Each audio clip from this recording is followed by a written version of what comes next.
All right, thank you for stopping in again at 9 World Chronicles, and today I'm going to talk a little bit more about Hathor. Personally, one of my favorite deities of anything, and she's one of the most revered deities in the Kemetic mythology, and she has a wealth of myth that are surrounding her as a goddess of love, beauty, fertility, music, motherhood. Her myths often emphasize her protective nature, her connection to joy and intoxication, and her destructive aspects. And here are some key myths about Hathor. Now, one of my favorite is the myth of Hathor and the seven Hathors, and it's one of her more mystical aspects, where she takes on the role of a goddess of fate, prophecy, and destiny. And the seven Hathors act as divine oracles, especially in matters of birth, fortune, and the afterlife. Now, the seven Hathors are a group of deities that function, again, as these oracles, and they're described in various texts, often appearing at the birth of a royal or important individuals to determine their fate and their ultimate future.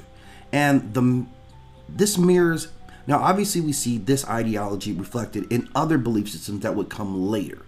But the seven Hathors in their role typically are going to whisper a newborn's destiny into their ear, unseen to any mortals. They could grant blessings or issue warnings about a person's future.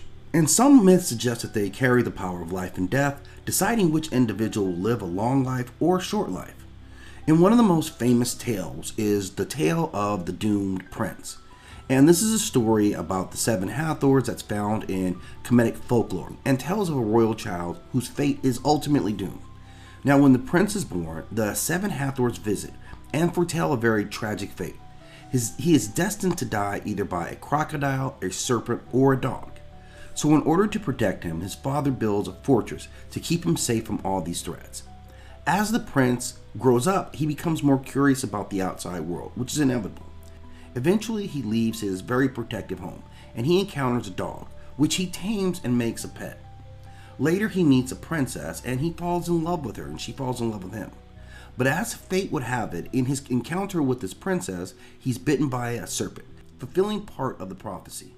Now, he survives, although barely, and fate continues to unfold as he later encounters a crocodile, leading to his final confrontation with destiny.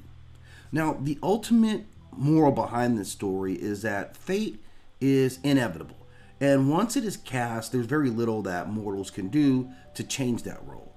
Now, listening to the role of the Hathors, they are speaking to that fate and giving people the warning signs, or maybe allowing them just to accept what will be a natural part of this version of their life.